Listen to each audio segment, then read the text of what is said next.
I have two special guests with me. We will definitely get into why they are here, and I'm super excited to introduce these two people right here, but we're gonna go ahead and pray and then get into this video. Lord, thank you for the food that I'm about to receive. Let it be nourishment to our bodies. In Jesus' name I pray. Amen. Amen. Woo-hoo. All right. We can eat. Yes. Okay. All right. So I am going to start with the first question.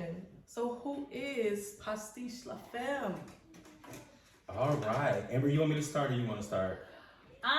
You can start. All right. So Pastiche La Femme. So let's do our intro. You ready? I'm ready. Before Okay. I put a mouthful of food, let's see what we got. So what's up, everybody? I'm Antonio. And I'm Amber. And we are Pastiche La Femme, Femme. located in Coolidge, Arizona, and we are innovating exclusive garments for the modern woman who is bold and unique, just like you if you're a woman. And what makes our brand unique is that we infuse textile art with fashion design to create unique garments. So who is Pastiche La Femme? So Pastiche La Femme, that's our brand, but Pastiche La Femme is a forward-thinking company. How Pastiche La Femme came about was Amber has a passion for textile art, and I really like bold colors and pops and different things like that. So we kind of brought her fashion background with my business background, and we merged it into a fashion brand. Mm-hmm. It really, so just to kind of dig into what does it mean, like what is Pastiche La Femme and where did all that come from? When I was in my first semester, at the Academy of Art University, I was pursuing a Master of Fine Arts in fashion merchandising. So it's good. It's good. It's Go good. ahead and do that. It's good. But really, the idea came from me needing to have a brand, a business to brand for my final project. So about midway, which is called our midpoint review, you have to present your idea. And this is pretty normal for masters. You know, they want you to do projects and whatnot to come out of what you study. So I just came up with the concept. I love the French language, so I started there. Pastiche is a collection of something. You can have a pastiche of pennies. You can have a pastiche of paper clips. You can have a pastiche of anything. Okay. And so I just thought, what if we did like the collection of woman, or the woman, or a woman, or something of that nature. So I put it together, designed the logo, got it all together, presented it to my advisors, and they loved it. They thought it was a great concept. They thought it's very unique. It looked like I did everything I was supposed to. So once I got through that and finished the program, I really thought I would pitch it to my husband and see what he thinks as well. Because, you know, at this moment in time, it's just like prototype. Mm-hmm. You know, it's not real until you actually make it real. And I want to know, because he has more of a business mindset, what do you think? Is this doable? And my advisor said such and such, and this is what I think. So what did you think? So when I shared it with you, what were your initial thoughts? I thought it was awesome. Actually, we talked about taking your dissertation and using it as an opportunity to create our own business. Right. So we're gonna like work together hand in hand in that development process. Mm-hmm. And we sat down a lot of times. I kind of felt like I was doing a dissertation too sometimes. Because we were sitting down and we were talking about all of these different ideas. Like, what she would be like, what do you think about this? What do you think about that? What do you think about this? And we're just like putting all of our ideas together to come up with a solid business. And actually, there was a long journey to Pastiche La Femme. After we finished our business plan, we kind of sat on the shelf for a little while. And we just focused on just making clothes, you know, for people. So, you know, our old first lady, we made several birthday celebration dresses for her. They were all custom to her body. We would measure her and we'll go shopping for fabric and get different ideas. And she kind of really let us have free reign over whatever we wanted to do. And during that season, it's kind of like when I got the fundamentals of sewing. Amber kind of taught me some basic stuff so she wouldn't be having to do it like all by herself. And I learned to straight stitch, and I straight stitched a whole brand. Like we also like made prom dresses and stuff. So we actually started with custom clothes. Custom dresses, prom dresses. We did the prom dress, and then that person's date wanted a matching vest in the same African fabric as her two-piece prom dress. And so we were so specific on that. Like, you looked at the vest, you wouldn't even know pockets was on it because we like put the fabric perfectly onto it and made the pocket completely disappear because the pattern matched so great. So that's kind of like where we started. Did you want to know about like our journey all the way up? Like, I don't want to go too fast. Actually, you've answered the next question was, you know, how did you come up with the name? As Amber stated. So the next question is, how long have you been making garments, and when did you know you wanted to design clothes? You go ahead, because you've been doing it longer than me. I have. So my grandmother, we gotta go back to, let's see, how old was I when I was, what year was that when I was 8? So it had to be like the mid-90s, 8 years old, had to be. And my grandmother, well, I have 2 artistic grandmothers. One is an exquisite, well, I don't know what you call her, a drafter, someone who can just draw well. She paints, she's really good at calligraphy. She can draw with a paintbrush, she can draw with a pencil. She don't need no marker. outlines. She don't need nothing. Oh, She wow. can just draw it. Like, if, for example, she drew Fat Albert and the kids for my mom on her wall. Oh, wow. You know, like a week time frame or something like that. So I have an artistic grandmother from a more artistic background, and then I have another artistic grandmother, my dad's mom, who sews. She makes quilts from whatever. So mostly she was known for taking our reunion shirts. And it was just so happened that time we were actually planning to go to either Alabama or somewhere. We were planning, and she was trying to get a reunion shirt, blanket, or actually comforter. That's more accurate. Made. And I came in and I said it to her. I wanted to learn how to sew, and so I spent a lot of time with her that summer learning how to sew, learning how to, you know, do this and that and cut and whatnot. And it was in that summer that I had kind of said to myself that I want to make clothes. And I just kind of said it candidly, like an 8-year-old might say it. Like, well, I want to make clothes. But I didn't say it out loud. And then I got the courage to ask my grandmother if she could teach me how to sew. And she asked me why. And I said, well, I want to make clothes. And I said, do you think I can make clothes, Granny? And she said, girl, you can do anything you want to do if you just put your mind to it. Well. And so at that moment, I was really inspired as an 8-year-old to just make clothes, but I really didn't know what I was getting into at 8 at all. And I think at that point, I had decided I'm going to be a fashion designer. I'm going to do that by any means necessary. So that's where my journey started. And it funnels into my bachelor's and also into my master's in fashion. Lots of people along the way just keep encouraging me, even though I had terrible math skills. I'm not really good with math. I didn't know how to use a ruler. Lots of things that you think you should just know, and you just don't. And they're roadblocks, but you just have to overcome them the best way you can. And thankfully, I had that support throughout all of my education, whether it's my grandmother, teachers, professors, whatever. And they said, well, just find a workaround. You do it the way that makes sense to you, because you're the designer, and that's what you just focus on. So I was very blessed in that way. So kind of fast forward to now, I really feel like going through, not because of designer of the year, but finally getting to this place, I do feel like a fashion designer, even though I have been sketching and drawing and making things in the past. It doesn't necessarily mean that I felt like I was designing, Right. and I really feel that way today. So that's my story. All right, for me. Slightly different. So I also have like very artistic like grandmothers.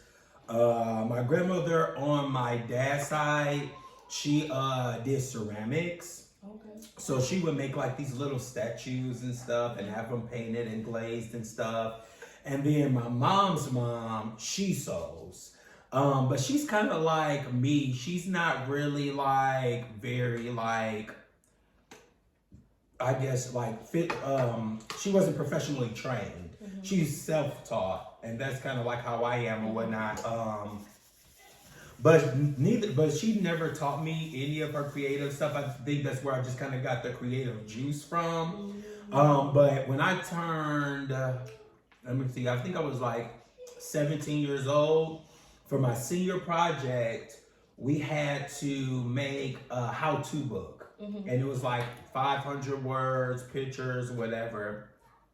And I decided I was going to make pajama bottoms and a pillow. And that's the first time I like had dealings with like actually sewing. And I was like, oh, this was kind of like cool. Like, and my grandma, she taught me how to like make the pillow because I couldn't figure out like how to make it, flip it inside out and have it stuffed and sealed at the same time. So she kind of like showed me like her way of doing it. And then after that, I like had an idea. It was like an epiphany one day. And the idea was I saw like a lot of, you know, we used to wear like jean outfits like back in like the 90s, like early 2000s, but I never saw like a hooded vest. So we had like hoodies and we had, you know, sweatsuits and we had denim outfits, but never a hooded vest. And so I wanted to make one. So I took like an old t-shirt. I went to the Joann Fabrics, got some denim material, a zipper, had no idea what I was doing. I worked at CVS at the time. I bought my, like this little $30 sewing machine. And I'm like, I'm about to make this thing or whatever, right? And then within a week's time, the sewing machine broke down. Like I never had an opportunity to finish it.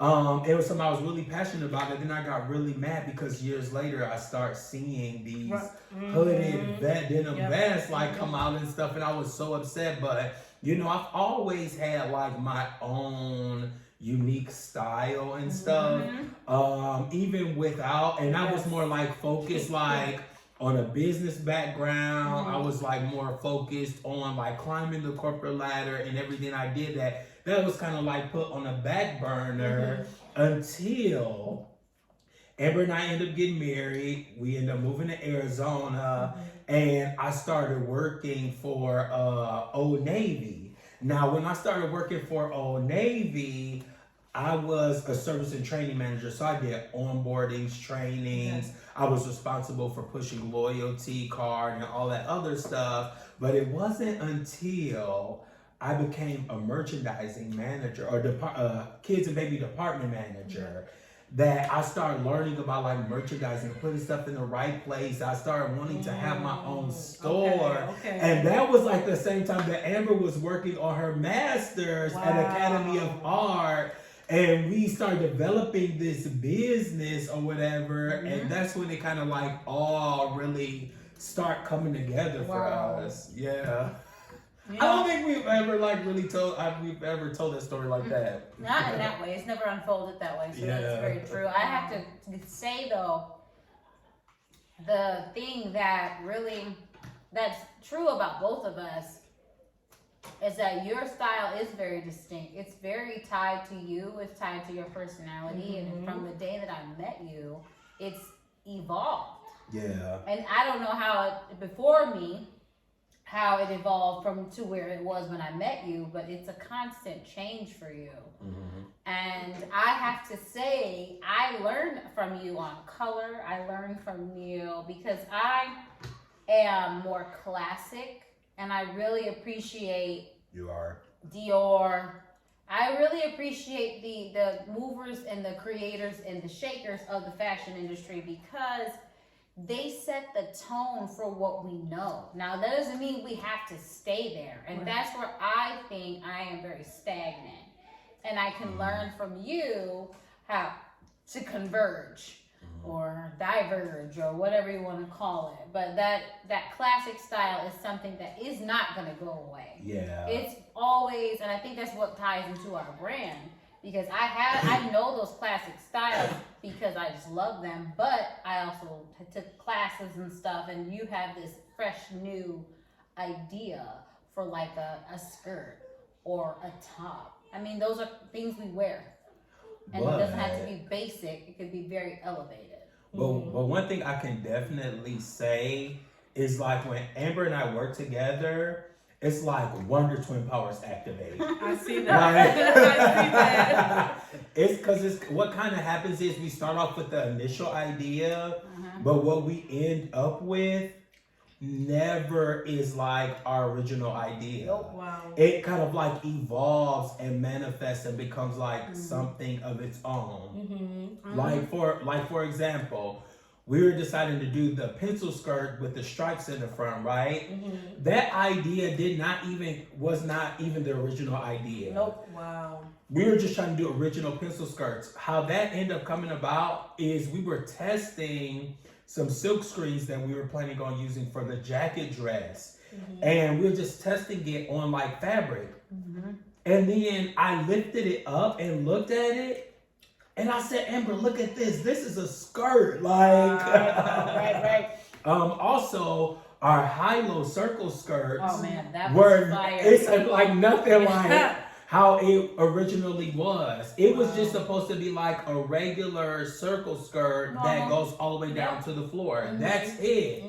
But then I put it on the mannequin, and I was like, this kind of looks like a mom skirt, like it had like momish vibes or whatever. Not in like the good way, like it kind of like it looked more matronly. I guess that's the better word. It was kind of matronly like, and I was like, Amber, this is not gonna work, and we're like weeks away from Fashion Week. I mean, what did you say? Maybe 2.5. I would say like maybe like 3 weeks or whatever. And I was like, Amber, this is not gonna work. I don't know what we're gonna do. And so I just start taking plain fabric and start playing with it.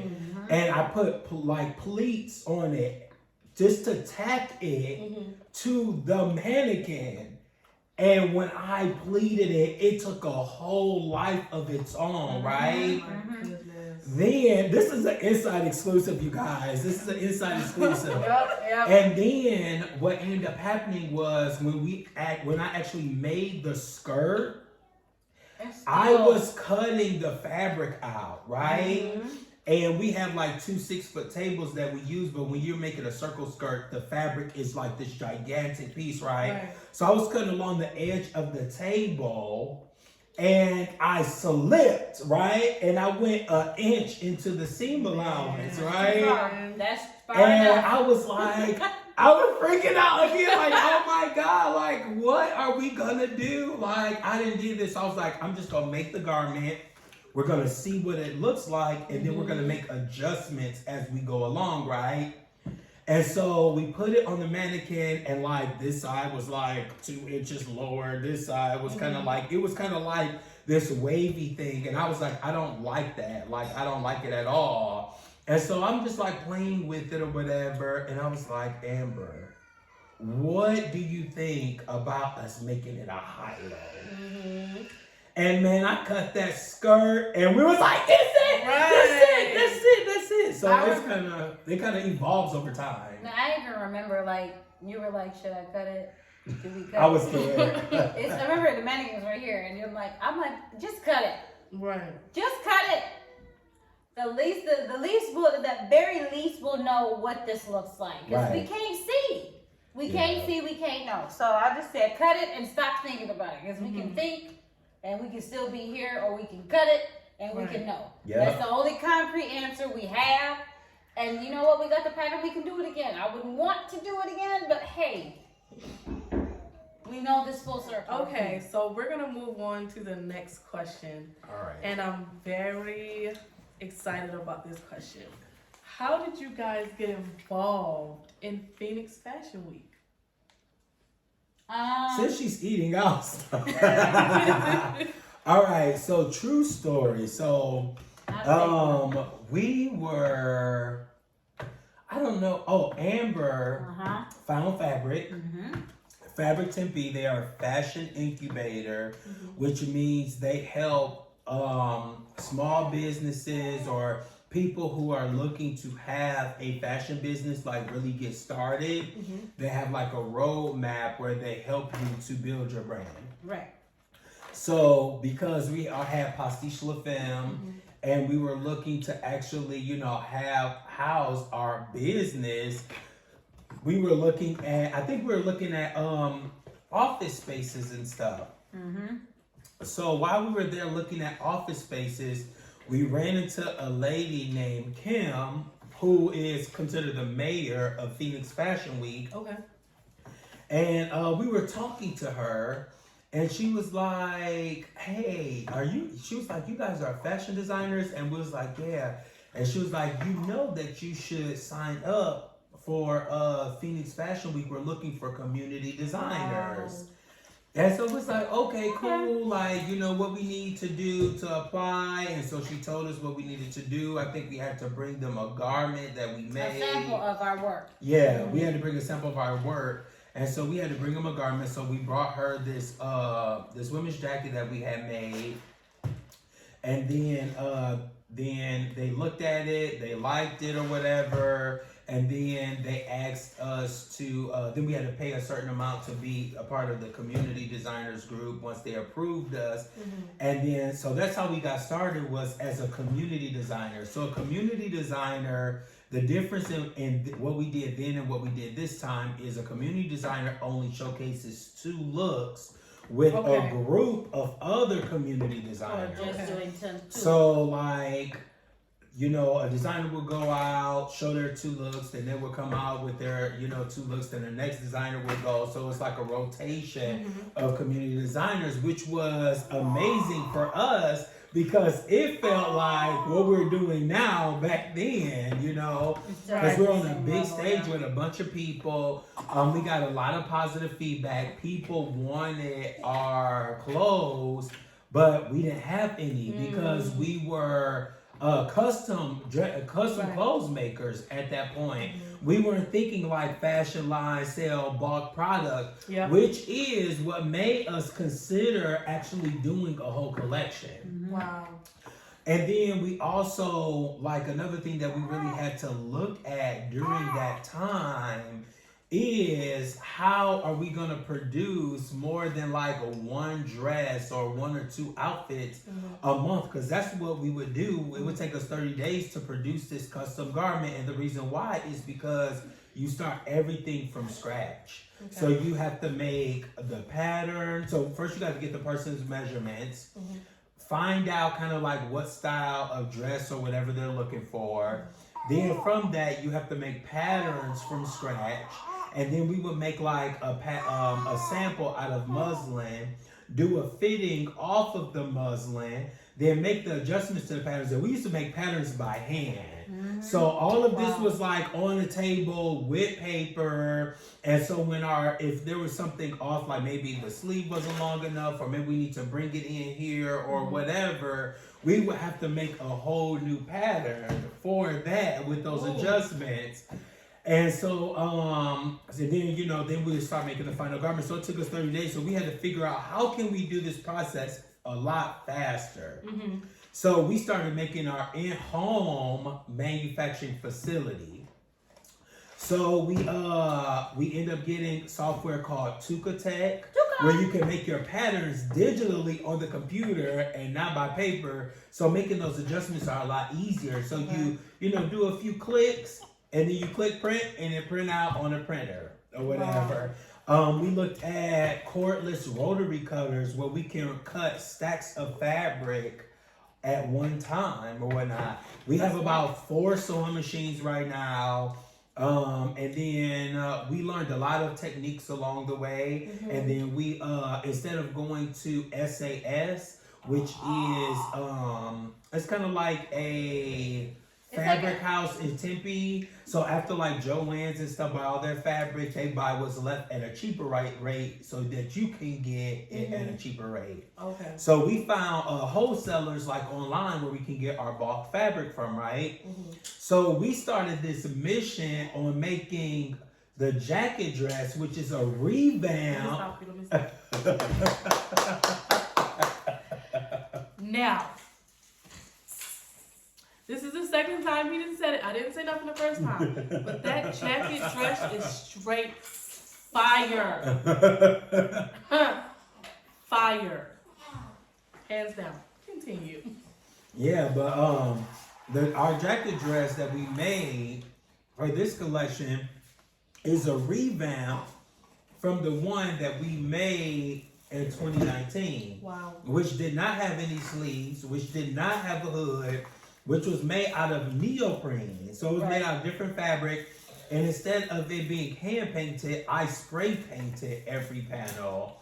And then instead of it being like a purple fabric, we actually bought white fabric and we dyed it the color we wanted it. And then we spray painted it afterwards. To just spray paint that one garment, I took like a week. Oh, wow. So, spray painting it. You know, I have to stop you there because it brings back a memory of how you lived, at the time where we lived, you worked across the street, so you actually got home a lot sooner than I did. I would be getting the boys all the way from Scottsdale. They were going to Pueblo at the time. And I just remember how many days you would literally be outside on the balcony. On the balcony with the ironing board and just spray painting the images. And it also reminds me of the times we had all the Michaels runs and how I had to track down what store had another pack of the red paint. dye. Of the paint. Oh, no, the the spray paint. Remember we had to buy 2 sets. Oh yeah, we had to go all over the place. Because they were running out. Oh. And so we were going like 4 and 5 different Hashtag supplier Michaels. issues. Hashtag supplier issues. For real. And I was like, okay, I'm going to go to this one over here, and then over here we'll get by this one. We had to go to Chuki. We went to one in Tempe Marketplace. We used to go there and get them. And then I think that we just had to get them because online was out of stock. Yeah. It was just crazy how we were doing it. And the same thing with the dye because in order to get the color that we wanted, we had to come find a formula with red dye to mix the dyes in order to get the color that we were looking for. In addition to that, the skirt that we were making then, it was dyed yellow, but then we had to make a thickened dye of the purple to get the kind of like the wavy broken look of purple in that to tie it in to both looks, to tie in both looks or whatnot. So I was gonna talk about the skirt because that process was like completely unhinged. Like it was not planned at all. Like we had the yellow. We're like, it's so beautiful. And yellow. I promise you, I'm gonna get us back on track. We coming back. Coming back, yes. I'm sorry. It makes me think about like how we're okay. We put the thickened dye on. We're gonna throw it in the water. Mind you, the water is clear, ready for dye. I put the skirt in. Not only does it take some of the yellow out, but that purple, which I was not sure was going. I did not know it was gonna be purple.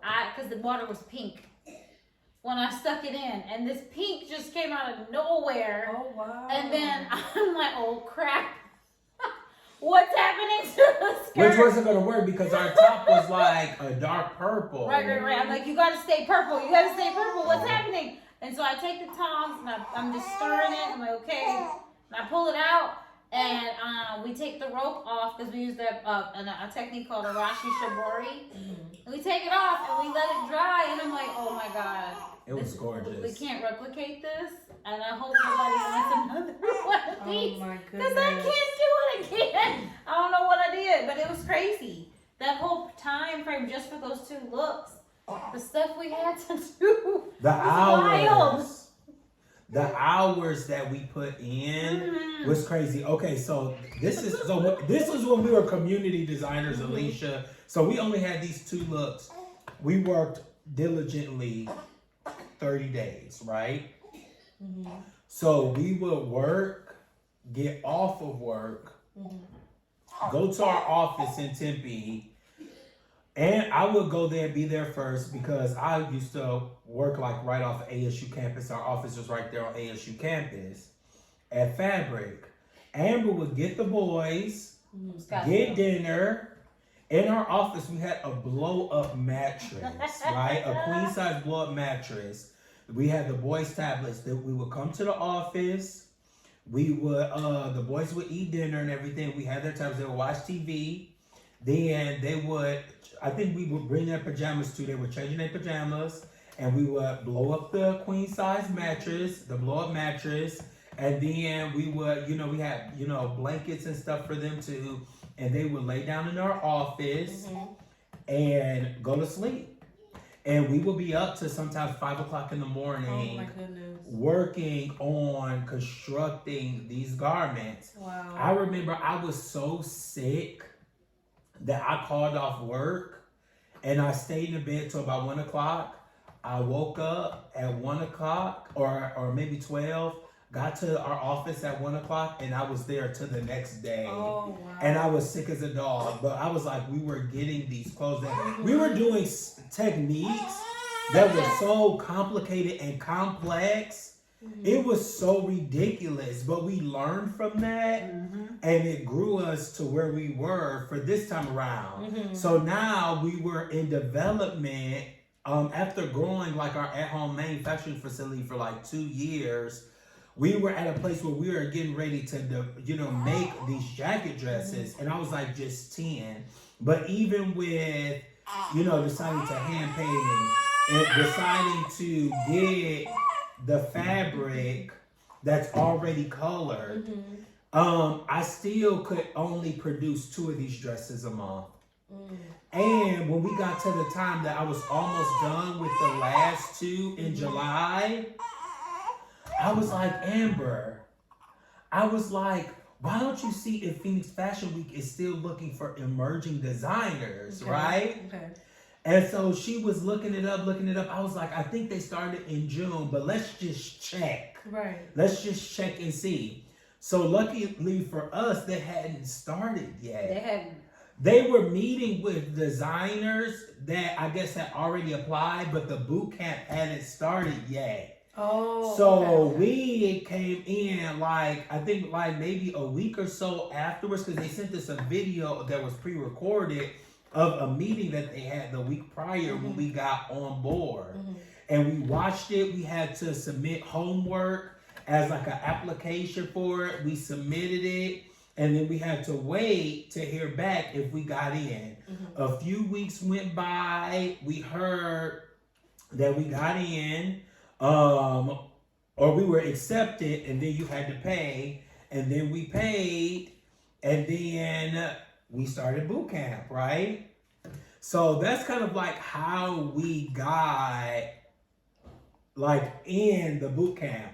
We went from community designers to emerging designers, and we learned about the boot camp and the emerging designer from being community designers. Wow. And that literally segues into my next question. Okay. How long were you in boot camp, and explain your experience? Oh Lord, Amber, can you talk something? I can. I need to take a breather from that last one. Well, I think it's a great idea that I kind of speak on it, because I kind of feel like emotionally there's an emotional place for boot camp, and then there's the actuality of what happened in boot camp. So it was a 3-month process from August to October. Okay. That's how long it was. If I could speak, can you take her real quick? If I could speak from an emotional standpoint, it felt like forever. And it felt like it was never going to end. It felt like every day, I know for myself, I had to just stop thinking about how it felt. And my husband Tony was going through it. He was going through it in the way that I was trying to not go through. And I'm like, I can't go through like this with him and him be like that, because we both cannot be up in here about to crash and burn and and combust. So I just took a stance. I'm like, okay, he's freaking out. I'm not going to freak out. I understand why he's freaking out, but it was like when they say trying to put like your body through a keyhole or whatever they say to describe, that's boot camp. Oh wow. And it was tough. It was tough not because the work was hard, because I think the work is harder in our doctorates. If I'm not, you say no, I disagree. I disagree, and maybe that's our subject area because yours is different than mine. But I definitely think the boot camp, the amount of homework was massive. Wow. It was monumental, and then you felt like once you got over the hump, here comes Brian with some more. Are you saying that our doctoral homework was more intense than the boot camp homework? I'm saying, Or the boot camp homework was more intense than our doctoral homework? I would say executing the homework is easier. In boot camp? Yes, than our doctorate. Okay, I'll explain that. And then just the amount of time that required us to prepare to do homework or to even do the homework was overwhelming. The research and the constant research, like the WRB, that was like all day, every day. Social media, all day, every day. When you're doing that for 3 months, every single day, it's inundating. It's really it's just very like aggravating at certain points, especially as we get closer to October. Like we didn't do any social media. Oh, we didn't do this. Oh, and you feel like things are falling at the bottom, but it's not. That's just the way Brian functions. That's just how he works. So it was a whirlwind. Oh, my hands are in the way? Oh, I'm sorry. We want to see your face, Amber. I'm sorry. But either way, anyways, we got to learn Brian, which I didn't expect to do that. I mean, but he's the industry standard. So we're learning an industry standard while in the midst of chaos. That's the best way I could describe it. It's something you could not replicate. It's something you could not do without experiencing. Yeah. You have to go through it to go through it. And you can explain it like what is it? Cumulative. We spoke to him when we were community designers, and we asked him, should we do it? What was it like? And he was like, it's worth it. It's a lot of work, but it's totally worth it. And I don't even think that was enough justice to really explain. Yeah, because he won in 2018, right?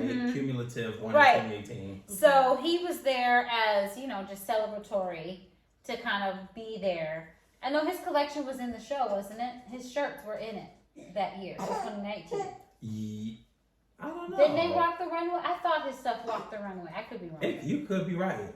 So, but anyways, we looked at, and he was very honest. He's from Tucson, so he knows about all this. So we were just new people at that time. So we were like, we can do it. Being ambitious in the 2019. Now coming through it, it's like, wow, we really did not have any idea going through this bootcamp what it would mean for us. But it's definitely helped our brand, helped us as individuals, helped us understand the industry, all of that stuff that we probably would have never got. Yeah, for sure. That's amazing. Pass the baby. Okay, so for me, so I want to try to paint a very clear picture and path of what the boot camp was like. The boot camp was very intense. I would call it a fashion basic training because it was that intense. And the work was definitely harder, I would say, than my doctoral coursework. And I would say the reason why there's a difference between me and Amber. So Amber and I we both had time off work after having Hannah, but Amber went back part-time around the second month of the boot camp, while I continued to take time off to focus on Phoenix Fashion Week. So Amber was kind of like very instrumental with like more of like the administrative stuff with our homework with boot camp, while I was focused on that and manufacturing. Okay. So that's kind of like why I kind of feel like it was a little bit more intense, because I had to, I was in more of a spearheading role to try to make sure we got everything done. So when we started off the first month, we were like setting the foundation for our business. We didn't know what we were doing, you know, as far as the overall concept and view of what we were doing, but we're setting the foundation, like what our brand was about, what our business is about, what we're doing for our business, and what our focal point is in our business. And it kind of went from that to like, this is how you operate your business. But we had so much homework that it was like, as we went from week to week, homework assignment to homework assignment, it was like, you're doing this, now add on that. Now you're doing those, now add this on. Now you're doing these three, now do this. Oh, by the way, we're gonna go meet somewhere else. Oh, by the way, we have a speaking engagement at ASU. Oh, by the way, we have a speaking engagement at Phoenix Art Museum with the Arizona Costume Institute. By the way, we're gonna meet, have an extra meeting on this day. Oh, also every Tuesday we're gonna be on IG Live. So we had to kind of like manage all of those things, in addition to us being full-time doctoral students, in addition to Amber working part-time, and then gradually working full-time towards the end of the boot camp, in addition to having 4 kids who have extracurricular activities, who sometimes are sick, who got like field trips. Like, our kids sacrificed so much for us to be in this boot camp. They missed out on, even though we tried to allow them to have go to certain things, they still missed out on so much. So we can focus on this. So it was super intense. And true story, 3 weeks before our original Fashion Week date, because you know it got pushed back because of the weather. 3 weeks before our original Fashion Week date, I almost quit. I like that. Yeah. I had about 3 emotional breakdowns during the boot camp. And that was like my second one, and it was really hard because to have so many things pop up, and I felt like I was just sinking and I was just drowning. And so I was like having an emotional meltdown. And I said, Amber, honestly, right now, I feel like we should just quit. I said, I feel like we should quit because it's too much. Like, I'm overly stressed out. I don't know what to do. But this is where I would have to say our faith kicks in, because this is when you walk by faith and not by sight. This is when you exercise the fruit of the spirit of self-control, of temperance, of patience, of long suffering. And it's so funny because I told Amber right when that thought process was shifting back, and I said, Amber, you know what? Let's keep going, because I said, because if we go through this thing and we win, I would have been so mad at myself for quitting. Right. And to have gone through that process and endured it, it was so worth it. I honestly, there's nothing that can prepare you for that boot camp. Wow. There's nothing. But what I would tell you is this: one of the things that also kept me in the boot camp, or kept us in the boot camp, the information that we were getting was priceless. Okay. The value of what we got superseded what we actually paid to be a part of the boot camp. The stuff that we got in the boot camp, Amber has a master's and a bachelor's degree in fashion, and she didn't get this stuff in her degrees. It was insane. So that's what our experience was like. That's actually amazing. It's nuts. So I definitely want to shift a little bit. Okay, let's shift a little bit. So I want to set the tone. Okay? So go back in your mind. Lights, camera, action. You're about to hit the runway, right?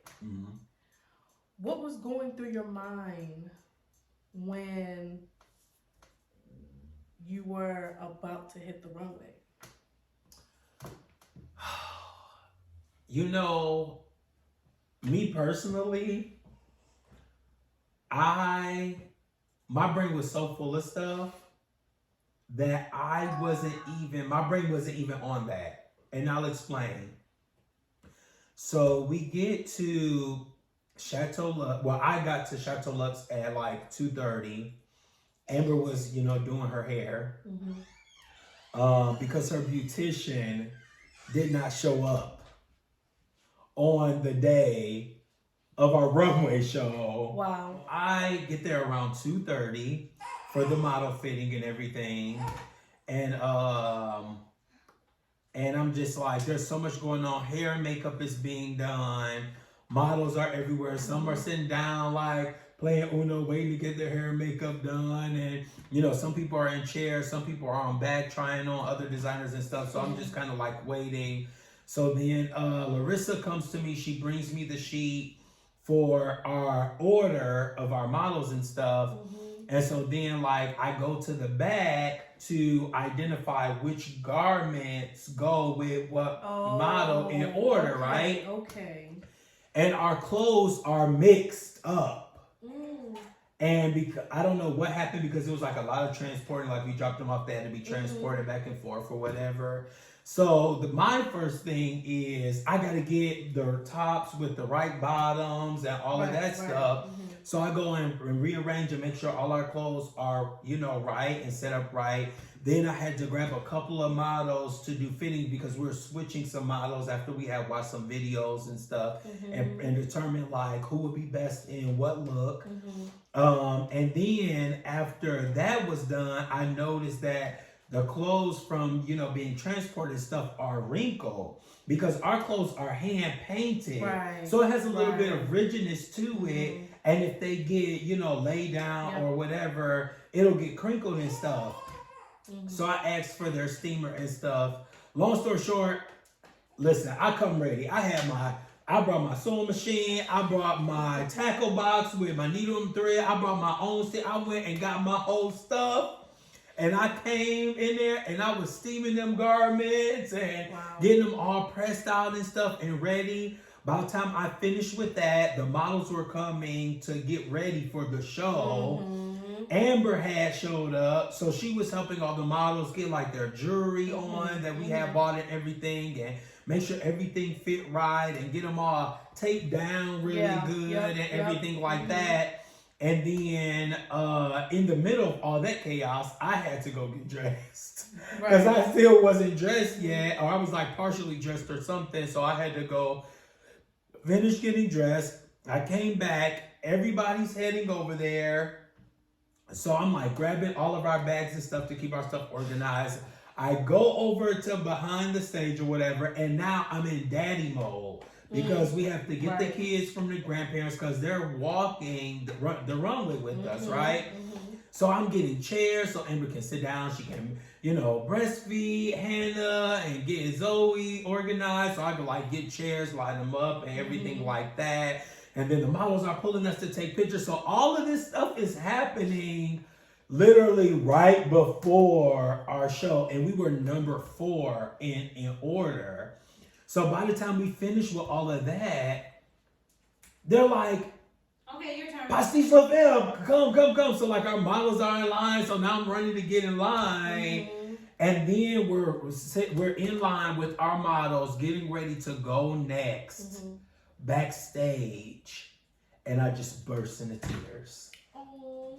I just burst into tears because I had worked so hard. We had worked so hard, but I had made all of these clothes.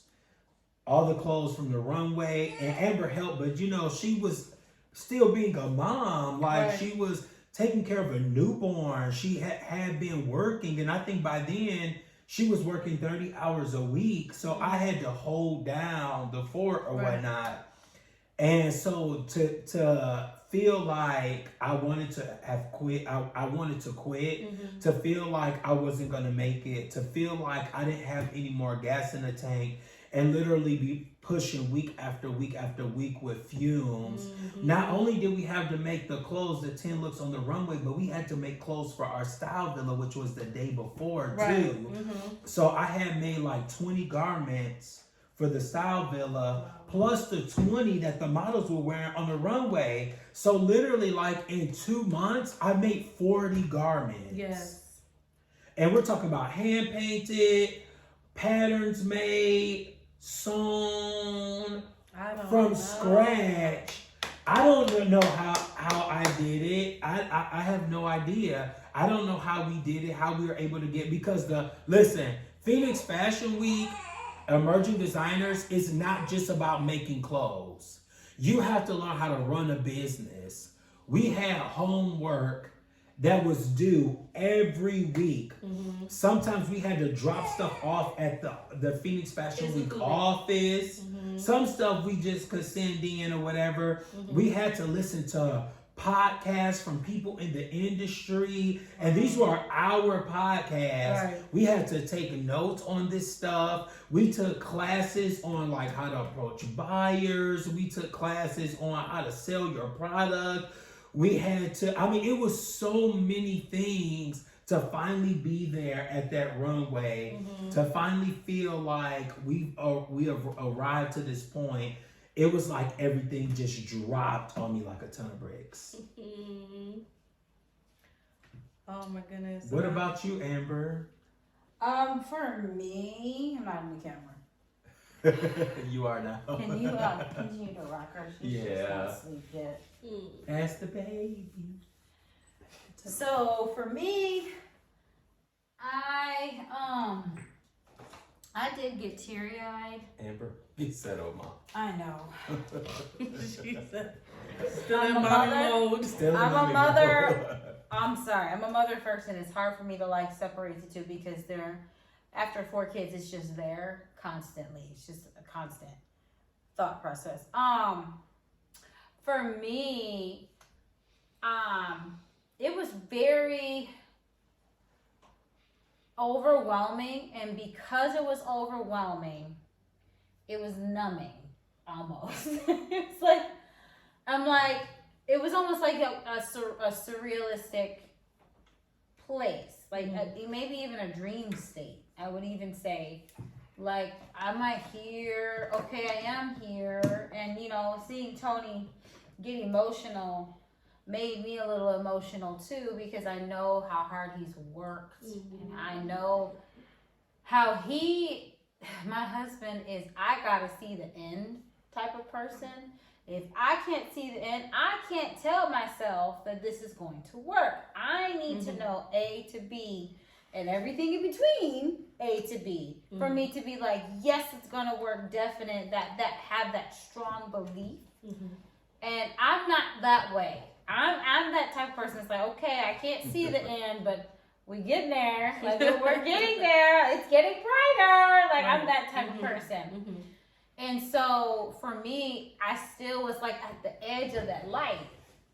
So I hadn't thought that I had got there yet. Mm-hmm. In my mind, I mean, obviously we're physically there. Obviously we're doing this, and we're getting to that point.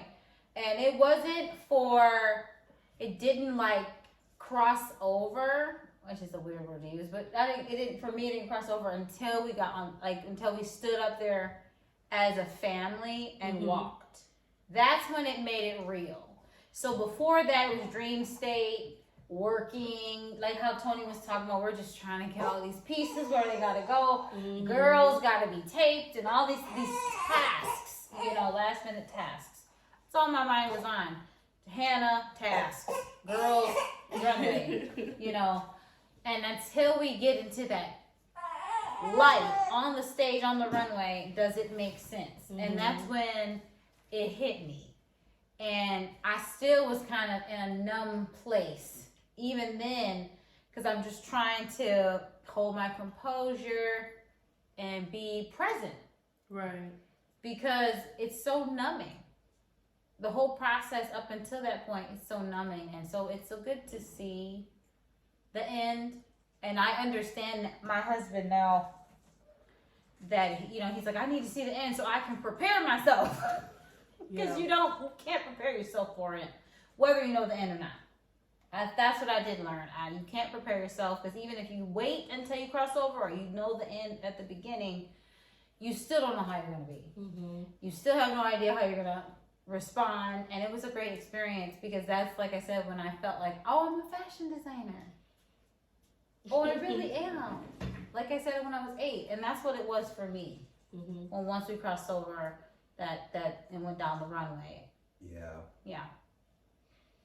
Okay, so I want to say I went to the fashion show. You sure did. She sure did. She was there. And I can say, from the moment the first model walked out till the last, hands down, the best I've ever seen. Like, you couldn't compare to any other designer that was there. And that means a it lot. wasn't even, this was the first time that I've ever been to a fashion show. Always wanted to go. But my experience is like out of this world, because I'm like, oh, okay, I don't know what to expect, but I know that my friends are gonna be in it. So I'm like, all right, we good. The first people come out, I'm like, oh, okay, that's cute. Then all of a sudden, they announce Pastiche La Femme, and I'm like, oh, those are my friends. I'm thinking it's gonna be, no, bold. I said, oh. I said, Pastiche La Femme! Like, hands down, and I definitely want to say from the bottom of my heart, congratulations, because y'all won. Thank you. That means a lot. Because we're in our individual selves, and you and yourself, obviously. And what you feel and what you think, you only can hear it unless you say it out loud. And the same for us. Like, you have your thoughts and your emotions and feelings. I have mine. And I did not know. I wish we could have seen the runway, in motion. Yeah. That would have been great, right? Like, that would have been awesome. Like for when we did the model fitting, because I feel like that was our moment as designers. Like, oh my God, it's a collection. Oh my God, it's gonna work, guys. Right, like, right. And Tony, I mean, he was just like a light bulb. He was like, I think it meant, and I don't know, you can speak on it, but I think it meant a whole lot to see it as one piece, to see it as one whole cohesive collection. Because when you're sewing a top and sewing a skirt and sewing this and that, and you hang it up and you keep going, you can't see that. Right. Yeah. And you sure can't see it on a hanger. That's for sure. A hanger is not a person. You have the three-dimensional body parts that you're seeing now, with the color, with the color scheme and the theme. And the movement. And the movement. And how it sits on the silhouette How it of hangs. the body. Yeah, absolutely. So I think it was a critical moment for him.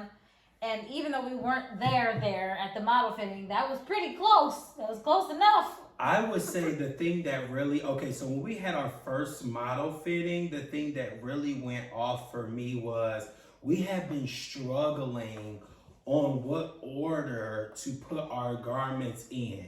We kind of knew what story we wanted to tell, but we didn't know how to make it clear. And then when we saw the garments on the models, I said, Amber, it's clear. I can see it now. And I was just like, okay, you go here, you go here, you go here, boom, boom, boom, boom, boom. And it was like, bam, bam. It just made so much sense. And that's the thing about when you are in a creative career or a creative space, sometimes you don't see the full picture until you're there. And then sometimes it gets revealed to you along the journey. And so that was revealed to us right there in the fitting. We had boards with sketches of all the clothes, and we had switched that order up so many times. And we still couldn't see the full vision until we were there. Yep. And you know what's crazy? This is what we went through, and I think about it, is what even the high-end designers do. You think it's far-fetched, but they go through the same thing, whether they're emerging or well-known. Like, I had just watched, during the boot camp, we watched the Dior documentary, and he did not see it either. And he's the creative director. He picked the colors and everything like we've done as designers, and until this model put the garment on, like it wasn't even made, it was just the fabric. He was like, oh, we're gonna change the whole thing. And I thought it was crazy that I saw him do it, but then we did the same thing weeks later. And it's just like, that's just the creative process. It is. And you could have all of these things in mind, like all of these functions and things you want to do. And it's good to have that material, but you've got to be able to be fluid in the creative process. If you can't, you're going to be stuck. And I think that was not the hardest thing to learn, but I think it was just something we just had to start getting used to. Absolutely. We just had to it's not working, so what are we doing now? Like, how are we pivoting from here? You know, how to pivot from this point. Had we not had pivoted, I don't think we would have won. Wow. Because you can't expect other people to like your clothes and you don't even like what you're putting out. Sure can. But the simple fact of the matter that we were ecstatic of the changes that we had made, I felt like that the same feelings that we felt as we're making edits were the same feelings that people were experiencing as our clothes were going along the runway, down the runway. Absolutely. I would definitely say it's synonymous for sure. Absolutely. This is amazing. Honestly. One of my last questions is, I gotta ask this because, like I said, I was there. So I want to know, when they announced that Pastiche La Femme was Phoenix Fashion Week's Emerging Designer of the Year, what was going through your mind? Tony first. It's so funny to explain what I felt and then see myself afterwards. It's like day and night. Cause when I was there in the moment, I was on edge and I said, I am waiting to find out. I actually said this to Afton, who was our style leader. I said, I'm just waiting to find out one thing. The reason why I'm not gonna cry. because either way I'm gonna cry. Like Right. I just knew it. Mm-hmm. And so then when he called our name and said Pastiche La Femme, and he said it so fast that it was Right. like kind of like an aftershock Mm-hmm. reaction. Mm-hmm. But I in my brain I was just like, oh my God, we actually did it. Yes. Yes. And that's how I felt. And then I was like, oh my God, what do we do? Nobody can see us because we were standing behind everybody. Yes. And then I was like, Amber, let's walk down the runway. Yep. So that's kind of like what I went through. But then when I look back at the tape, I was like, oh my God, I completely like lost You it. did. Like, Yes. we both did. Yes. Like, I was on the ground jumping. Amber was standing up jumping, and somehow we were holding hands, Yes. jumping at different altitudes. Yes. It was Crazy. nuts. You know, for me, watching it afterwards, when I heard it, I was like, like literally, that's what happened Right. inside. I was like, I was surprised. And then part of me was hoping that we would win because of what people were saying. But I never like to put my thought. I'm only listening to the outside of what people are saying. Because we had a mom who was like telling my husband, you guys are going to do it. She was just like so for us. And this craziness. It was just crazy what people were saying. Like they knew it, and I'm like, well, I'm glad. I wish we could know. Like I wish we had that unction, but people just felt so strongly that we were. Yep. And I guess that's just the humble part of us, me and Tony. I'm sorry, guys. I have a space issue. The humble part of us is that, because for me, I don't design to get like the clout. Now that I understand what clout is, guys, I'm sorry. I'm like 99 She inside. just learned what clout meant this year. I said, I'm 99 on the inside. together. I'm the same age as the queen was. Listen, okay. But on the outside, I am young. But some things I just don't understand because I don't understand why people go crazy over this stuff. And that's just the humble part of me. I think God made me that way, and that's where me and Tony are very similar. I never realized it, but we always just be like, no, it's cool, you know, thank you for your comment, you know, we appreciate the love and the support, you know, we try to stay as neutral. And I don't know if he stays neutral for his own emotions to stay at bay, because I know for me, if I'm like thinking that we're gonna get it, I get excited. I'm like that ball of energy that's about to explode. So I knew I had to just keep that at bay, just so I could. And the best way for me to do that, because the way I know myself, is to just be humble. And it's better that way anyway, because once you come from a humble place, you can receive from a humble place, and there is no clout to be had, and it's a genuine win. That's how I kind of look at it. I kind of feel like too, it was kind of hard to know whether we were going to win or not, because you hear a lot of great things about your brand, but then you hear great things about other people's brands too, you know? And so, you know, we had moments where we're like, oh, I think we're going to win. And then we'll be like, oh, I don't know we're going to win. And then like even during the boot camp, because they graded us on like our homework and stuff too. And we got updates. And we would see, you know, what the other designers were doing great on. And I'm like, Amber, we need to step up our game on this, that, and the other. So, you know, you couldn't take anything that you heard as being a fact, because it was things were constantly changing. You're constantly hearing so many different things from so many people. I honestly was just excited that people liked us as a brand, as the owners. We got a lot of positive feedback on how we're nice, and you know, I'm a very level-headed person. So when I had experienced heightened emotion, it like just takes me overboard. Like I'd be so overwhelmed, discombobulated, perplexed. Like that win, everybody didn't see what had transpired even after our names were called. But literally, after we walked off the stage, I think Zoe or Hannah, I had one of the babies. I think it was Hannah because by then Zoe was sitting down.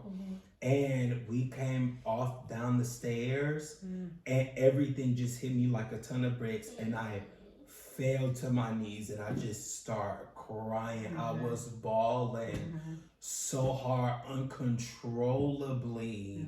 It was insane. And from that moment, I became a crybaby. Oh. It was like the models was running up to us, telling us what a good job we did. They were proud of us. They were honored to be in our show. Yes. And I actually had the opportunity to now talk about our experience. And every time I would just break down. I couldn't complete a freaking sentence. And I was like, this is madness. I have got to stop crying. And even after that, because that experience was so intense, it made me more emotional, even outside of the boot camp. Like, Amber and I, we've had like a couple of experiences afterwards. I felt like it unleashed emotions that I don't normally express. So it was a wild ride. Like, it was wild. I would definitely say, I don't know if you can compare it to a ride that I think about as the craziest to me, because you don't know it until you get there. Can I just say this before she mentions what ride is like? My wife has no tolerance for roller coasters at all. I just have to, just a quick plug. We went to Vegas, New York. That roller coaster doesn't even flip upside down. Listen! And we got off the ride. Stop it! And she was in tears crying. So I just had to say that. Go ahead. Okay, so listen, sidebar, okay? I always pray about these roller coasters because I'm sorry, listen. It's scary, y'all. For me, it's just scary. And I just want to live. That's it. And I'm going to leave it there. But what ride was it like? It was like the corkscrew. I would definitely say that if I could, because boot camp is not as fast as the corkscrew. That's a 2-minute ride. And I'm telling you, when you get off, you either got a headache or you're dizzy. That's at Cedar Point, right? Yes, at Cedar Point. Something's wrong with you, okay? For me, the corkscrew is small stuff. It is small stuff. To me, what it's like is the power tower. Oh man. So now listen. Yeah. At Cedar Point, there's 2 towers that makes the power tower. There's one that goes up really fast, and there's one, this is the one I'm comparing it to. It goes up really slow. And it sits you at the top. You can see the whole island of Cedar Point, and you don't know when it's gonna drop. That's true. But when it drops, it drops you hard. Yes. And I remember the first and only time I got on that roller coaster, I was sitting up there and I was like, this is torture. They have us sitting up here and you're looking down at the ground, you're looking up to the heavens. Right. Birds are flying past you because you're so high up in the air. And I remember sitting up there saying, Lord Jesus, what did I do? That part. And then they drop you. I was like, Jesus.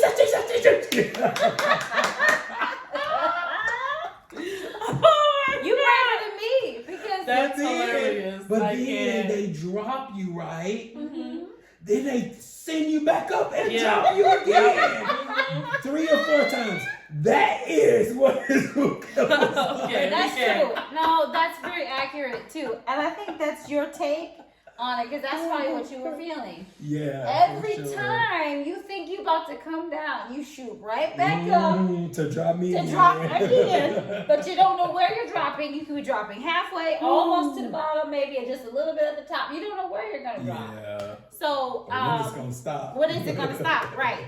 And I think I thought of the corkscrew because the corkscrew just has you so discombobulated at the end. Mm-hmm. You were just like, what day is it? My head hurts. I don't know where I'm going. How do you get off? Like, it's just so much that you go through in such a short period of time. And I think it's 2 minutes.